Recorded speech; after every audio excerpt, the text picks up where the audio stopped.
Poštovani slušalci, gost Srpskog radija Chicago, veliko mi je zadovoljstvo da vas obavestim, je gospodin Miodrag Daka Davidović, srpski patriota, što znači rodoljub i bogoljub, dobrotvor i zadužbinar srpskog naroda i Srpske pravoslavne crkve, privrednik i jedan od najžešćih političkih protivnika Mila Đukanovića, čovek na koga je izvršen atentat snajperom u beogradskom hotelu Crown Plaza kada je bio u društvu sa episkopom Budimljansko-Nikšićkim Joanikijem, koji je Božijim i promislom svetog Vasilija Ostroškog na sreću preživeo.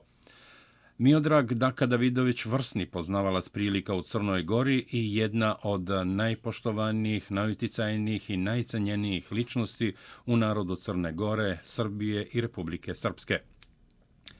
Gospodine Davidoviću, brate Daka, Hristos Vaskrse, Bog vam svako dobro dao. Dragi brate Daka, dobrodošli u Srpski radio Chicago.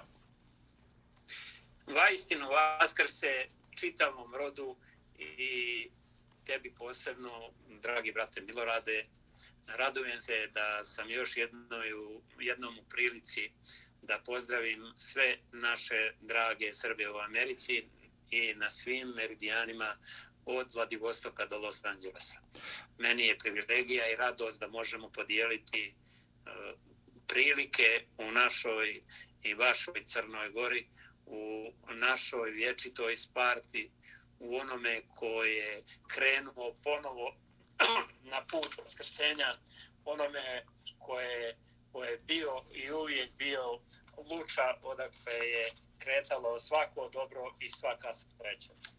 Mi smo danas u prilici da govorimo nažalost, o jednoj teškoj situaciji, ali mi moramo da znamo prije nego što počnemo pravi razgovor da je i esencijalni i suštinski razgovor, da je naša sveta stolica na Cetinju kroz vjekove zračila vjerom, svjedočila nadu, propovjedajući ljubav, prenoseći upaljenu i neugasivu svjetiljku nebesku.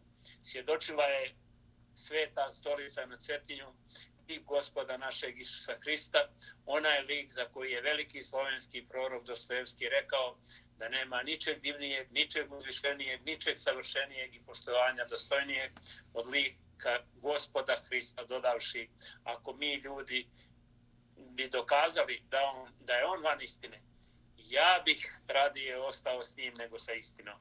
Zašto ovo govorim? Zbog toga što na današnjem raspeću, na onome gdje se danas nalazi narod Crne Gore, na onome gdje mi danas počinjemo da gradimo jedno novo doba, da nama koji smo bili mnogo u zaostatku, nama kojima je često bivalo u srpskoj istoriji da nas dugo nema, zaboravimo sve i ne možemo ništa, a onda se preko noći prisjetimo svega i nadoknadimo sve. Takav je polaz, takva je situacija, tako je vaskrsnuće juče i prekjuče, jer ponovo 12. maja na dan svetog Vasilija Ostroškog vaskrsnulo je srce Srbinovo, vaskrsnuo je naš narod, vaskrsnula je naša sveta liturgija, okupilo se i pored korone najviše na jednom mjestu vjernika na čitavoj vaseljeni. Nećete vjerovati, bilo je punih 15.000 duša, ali duša koje nije pozvao ni mitropolit, ni vladika Joanikije, niti svještenici koji danas robijaju. Taj zov je bio zov našeg sveca, našeg svetitelja, naše radosti, našeg svetog Vasilija Ostroškog. Brate Daka, pre nego krenemo, kako rekoste, na esencijalna pitanja i esencijalni razgovor, kako vam je ruka u kojoj vas je pogodio snajperista i da li ima napretka u istrazi atentata na vas i vladiku Joanikija? Pa, brate Milorade, mi Srbi znamo da ako je Bog s nama, šta nam mogu ljudi.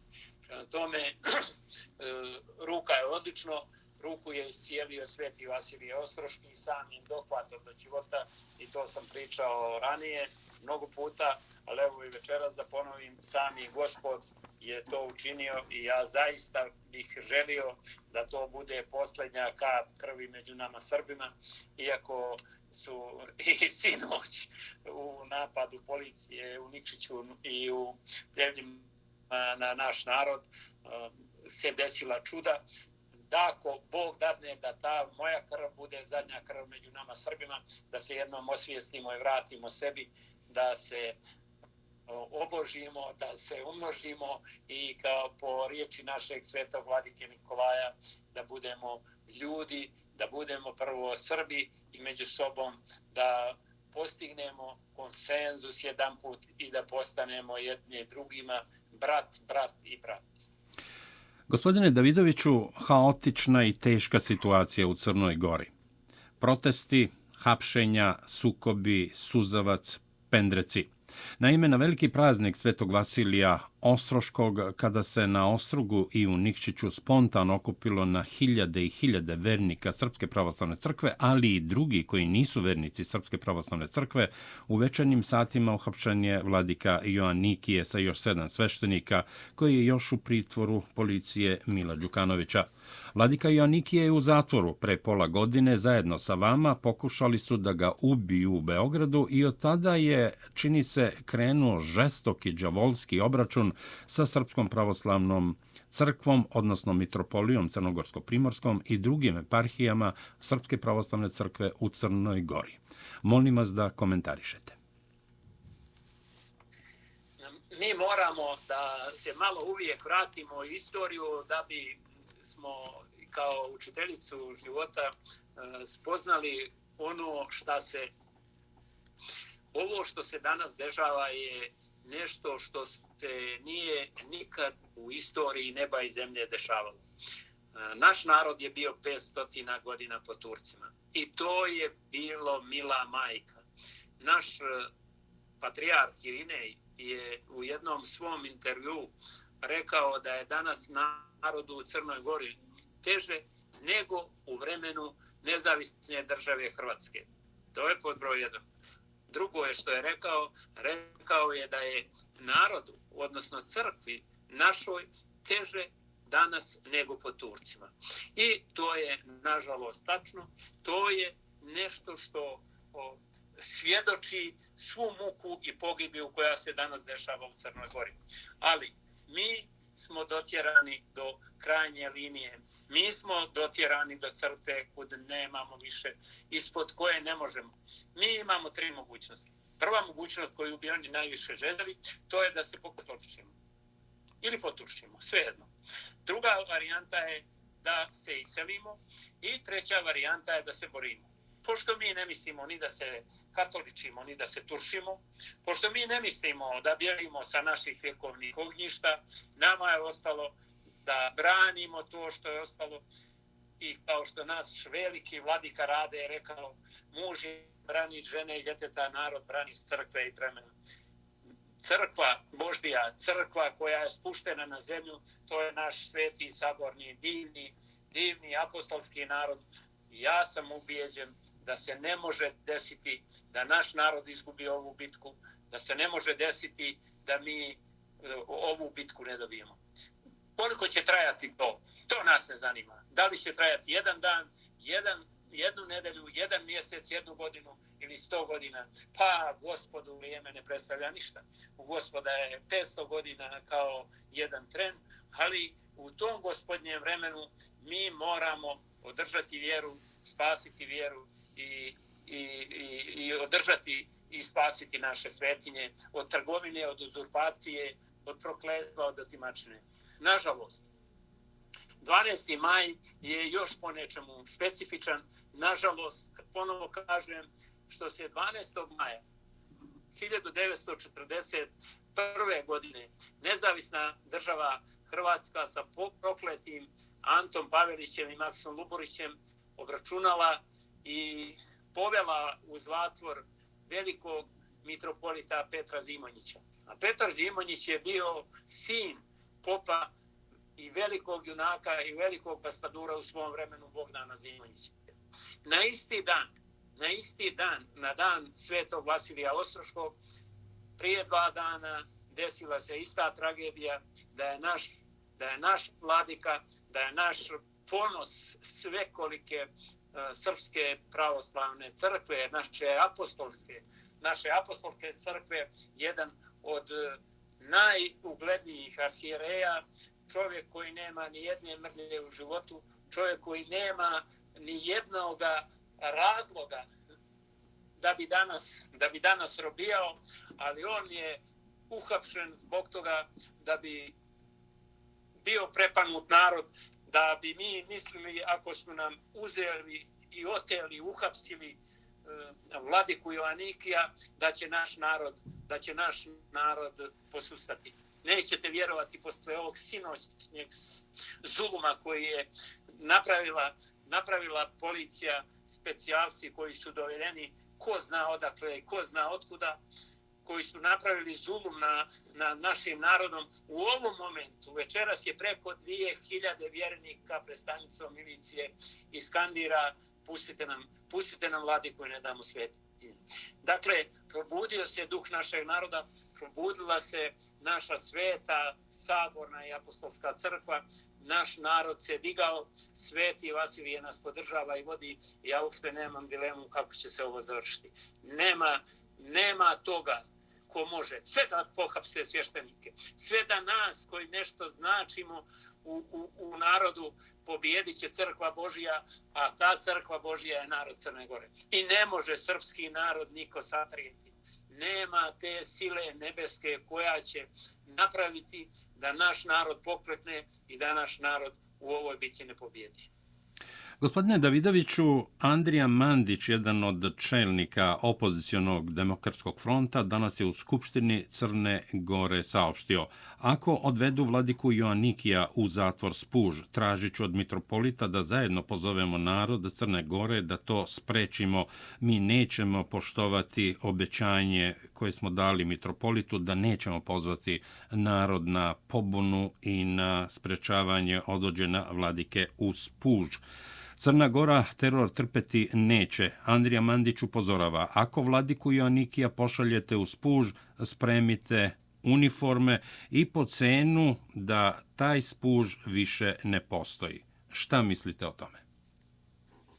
Prvo, ja sam za jednu situaciju, ja lično, a evo, dozvoljavam sebi da prejudiciram pa da kažem i da mogu tumačiti i stavove naše svete saborne i apostolske crkve u Beogradu, da mogu da svjedočim stavove naše mitropolije Crnogorsko-Primorske, eparhije Budimljansko-Nikšićke, eparhije Mileševske i eparhije Zakumsko-Hercegovačke.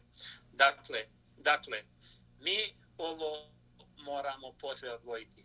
Prvo, ovo je pitanje crkve, ovo je pitanje naroda, ovo nije pitanje nijedne partije. Ja izuzetno pozdravljam i podržavam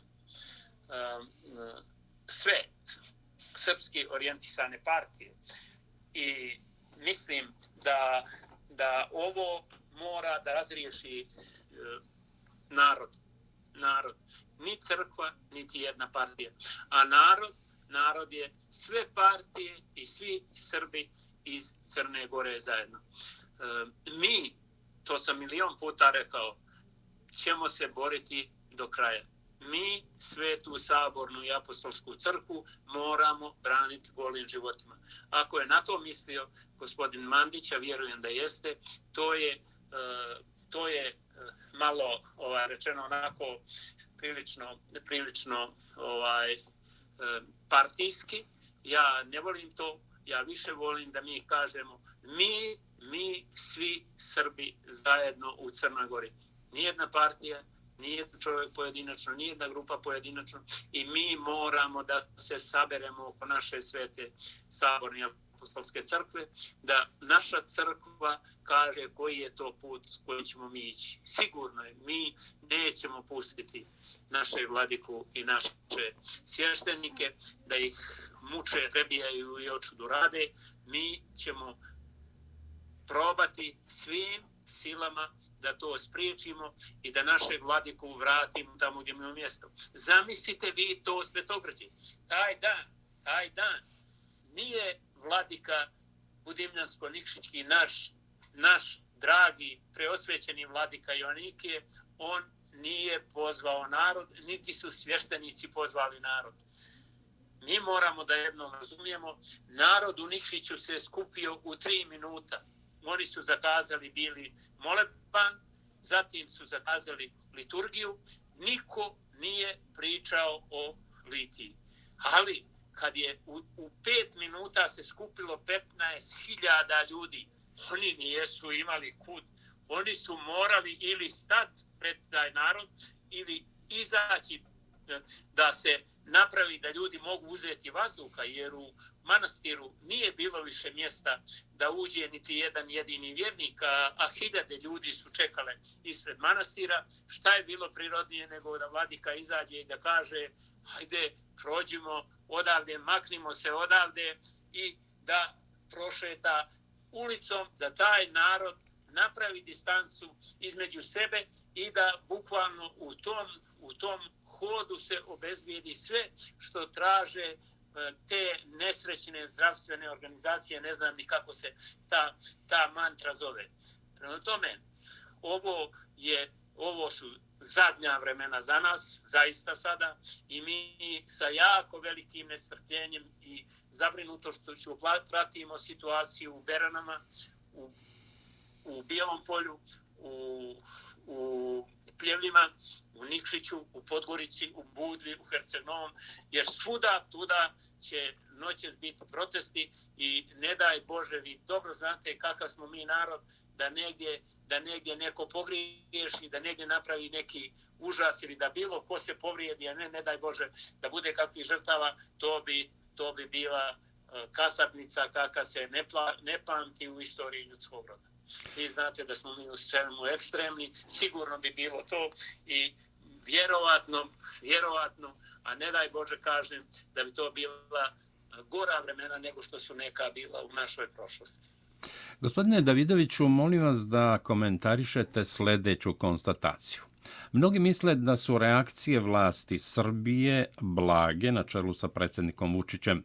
Sve se svodi na saopštenja o podršci Srpskoj pravoslavnoj crkvi i srpskom narodu u Crnoj Gori, ali se ne preduzima ništa konkretno. Od mera reciprociteta prema režimu Mila Đukanovića do obraćanja međunarodnim institucijama u zaštitu Srpske pravoslavne crkve i srpskog naroda, Ujedinjenim nacijama, Evropske unije, OEBS-a i međunarodnim organizacijama za ljudska prava.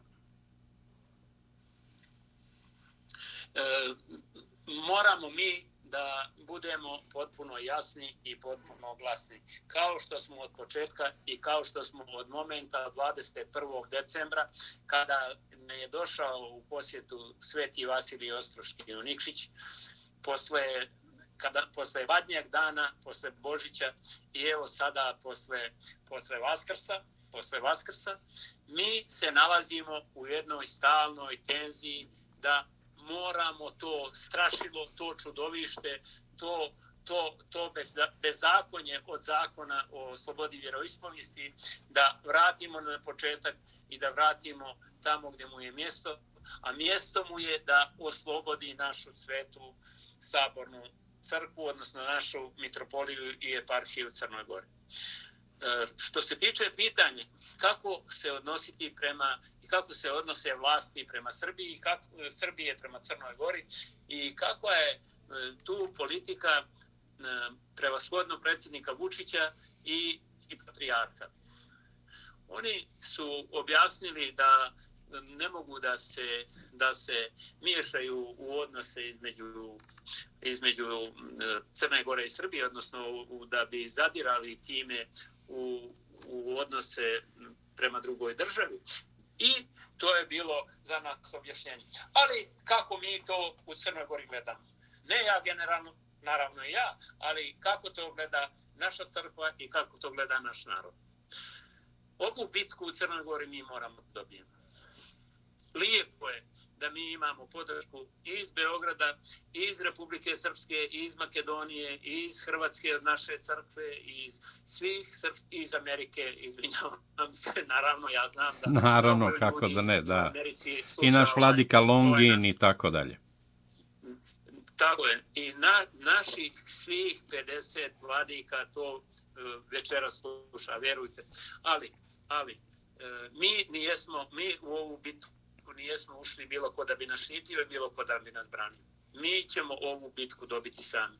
Mi ćemo reći hvala svima koji nas podržavaju, hvala svima koji su sa nama, hvala svima koji brinu o nama. Ali ovo je naša bitka i mi ćemo ovu bitku da dobijemo. Sa ili bez podrške. Lijepa je podrška, ona treba da bude bratska, ona treba da bude nama neka nada da mi imamo alternativu, da mi imamo i druga rješenja, ali naše principijelno, naše jedino i pravo rješenje je da ovu bitku mi dobijemo sami i da završimo naše poslove, da mi vratimo ono što je naše, a sve što je drugima pripalo i što drugi baštine danas. I katolici u Crnoj Gori, i muslimani u Crnoj Gori, i jevreji u Crnoj Gori. Znači, za sve važi jedno pravilo, a za nas to pravilo ne važi. Mi ne tražimo ni više, ni manje, nego što drugi imaju. I mi to moramo dobiti, mi to moramo izboriti ili nas nema. Prema tome, potpuno su u pravu oni ljudi koji misle da mi to treba da dobijemo. I ja se s tim slažem. Ako mi našu bitku ne možemo da dobijemo, bolje da nas nema i bolje da mi sami kapituliramo. Ali pošto smo mi taki narod da milion godina nećemo kapitulirati, mi loza koja je... Pa zamislite, mi po starom kalendaru bi bili ove godine 7528 godina.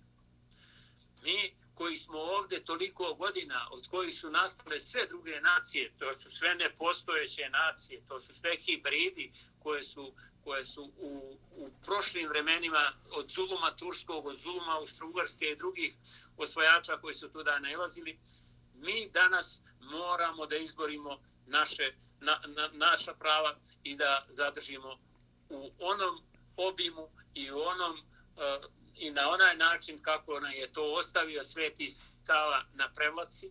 Vi to znate da je na Prevlaci udario žezlom, postavio temelj našoj crkvi i državi. Onda zatim, posle toga je sagrađena Moračka lavra. I znate da su to sagradila njegova braća, Vukan i Stefan. S jedne strane Moraču, a s druge strane Mileševu. Prema tome, šta to mi pričamo? O čemu to mi pričamo? Mi moramo, brate moj dobri i dragi slušalci našeg velikog i poznatog grada, Čikaga i Amerike čitave, mi moramo da znamo da mi moramo ovu bitku da dobijemo i ja sam siguran da ćemo je mi dobiti.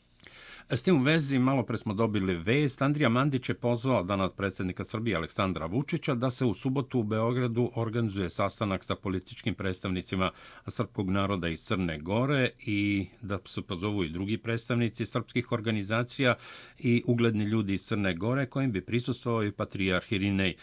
Predsjednik Vučić javlja Sputnjik, prihvatio je molbu Andrije Mandića, a s tim u vezi Sputnjik i objavljuje da je danas predsjednik Srbije Aleksandar Vučić razgovarao sa ruskim predsjednikom Vladimirom Putinom i obavestio ga o situaciji u Srbiji, posebno u Crnoj Gori i na Kosovu i Metohiji. Lijepo je to, svi razgovori su dobri, svi razgovori su odlični, ja pozdravljam takve predloge, pozdravljam i da se završe i da se održavaju, ali ipak to će biti, bojim se, limitirane mogućnosti. To je sam predsjednik Vučić danas izjavio na konferenciji za novinare i u saopštenju koje su dali oni Irinej. lijepo je uvijek da se razgovara i pregovara, ali mi, naša crkva u Crnoj Gori, naša sveta saborna crkva i narod ovu moraju situaciju da završe i moraju ovu situaciju da dobiju.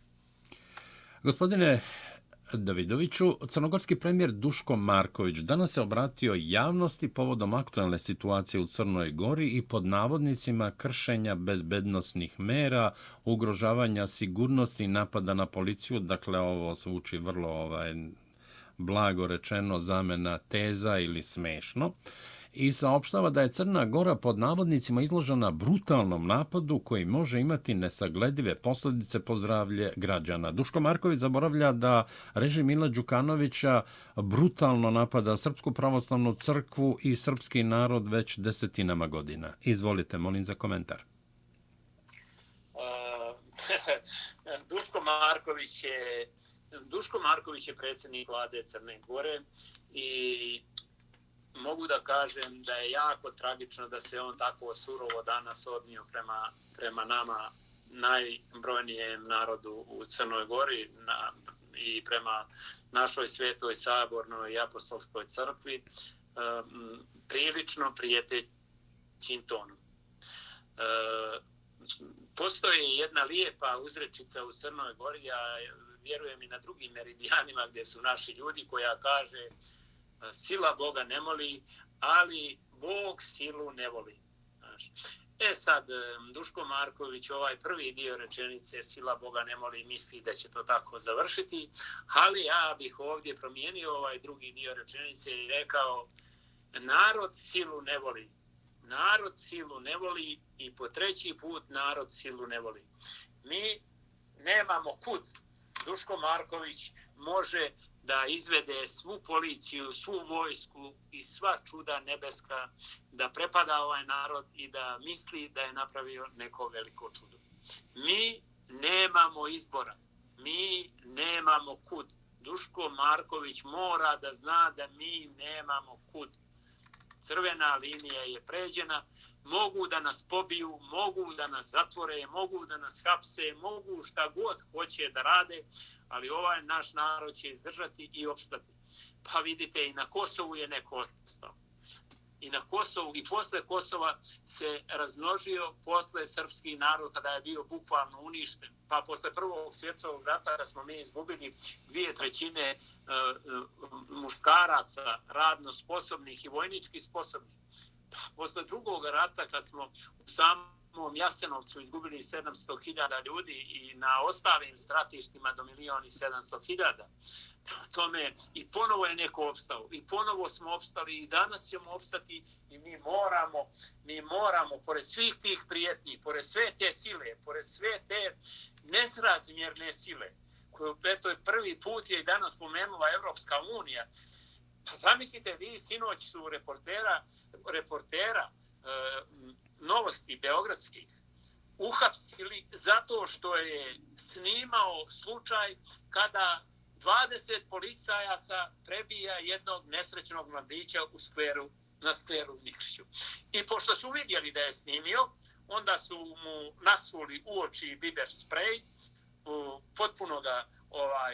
potpuno ga ošamutili, ubacili u maricu, odvezli u policiju, oteli mu telefon, počistili snimke koje je snimio, doveli mu tamo, zamislite vi tu lakrdiju, onda mu tu dovode hitnu pomoć u policiju, da ga tamo spasi, da ne bi izašao iz policije takav nesrećan kakav je bio i tako dalje. Možete vi misliti to svetogrđe, kad bi se to desilo u Americi ili u nekoj normalnoj državi, to bi se digla sva udruženja, sva novinarska čuda i pera od CNN-a do ne znam kako se sve zovu, BBC-a i drugih glasila da brane. Ali taj glas savjesti prema našim ljudima je jako skroman. Niko nije reagovao od svih tih silnih ambasada i svih tih silnih demokratskih društava, što mi tumačimo kao način da oni podržavaju ovu nasilje i ovu silu. Ali sva ta sila i sva ta čuda svih tih 28 zemalja koje su bile udarile 99. na Srbiju i nikad je nisu porazili, to mi moramo da znamo i sva ta silna Amerika i Engleska i Njemačka i Francuska, svi, niko od tih vojnika nije se smio spuštiti na Kosovo polje da se, što su stari ljudi govorili, obide s našim vojnicima i da dođe da vide, nego su gađali kao zadnje kukavice od ozgo sa 15.000 metara i pobili taj narod. Mi danas se nalazimo u toj situaciji da mi nemamo saveznika velikih koji bi zaštitili ovu našu muku, ali pored svega toga, pored svih tih NATO prijetnji i ostalog što baštini vlast u Crnoj Gori, ja sam siguran da ćemo mi ovu bitku dobiti.